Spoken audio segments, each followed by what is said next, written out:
Trust me తినడానికి కుసూన్ ఉంటుంది ఈ సలాడ్. అట్లా చూసి ఉడకకుండా సబ్స్క్రైబ్ చేసుకోవచ్చు కదా.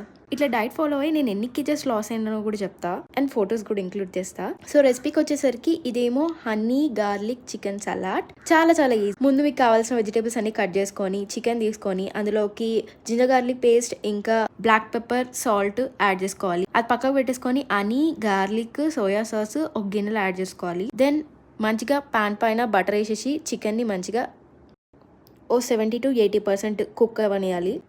ఆ తర్వాత ఏముంది, మంచిగా మనం హనీతో సాస్ తయారు చేసుకున్నాం కదా, ఆ సాస్ పాన్లో వేసేసి మంచిగా చికెన్ ఒక 2 to 3 minutes or 5 minutes మంచిగా ఇట్లా మంచి కలర్ వచ్చేసరికి రోస్ట్ చేసేసుకుంటే అంతే అయిపోతుంది. నేను ఒకటి చెప్దాం అనుకుంటున్నా, సలాడ్స్ తినని వాళ్ళందరి కోసం. సలాడ్స్ని డైట్లో ఎందుకు ఇంక్లూడ్ చేస్తారంటే ఇవి గట్ హెల్త్ని కూడా బాగా చూసుకుంటాయి అన్నమాట. వెయిట్ తగ్గడం అనే కాదు, ఇంటర్నల్గా కూడా హెల్త్ బాగుంటుంది. నాటుకోడి బగారన్నం వండుకుంటే పక్కన ఉల్లిగడ్డ ఇంకా కీరదోసకాయ పెట్టుకొని తినమా, అంతే ఇది కూడా. ఇంటర్నల్గా ఎక్స్టర్నల్గా కేర్ తీసుకుంటే ఐ లాస్ అక్రాస్ 20 kgs. అది నా 8th classలో ఫోటో. అండ్ ఇప్పుడు +2. Okay, subscribe.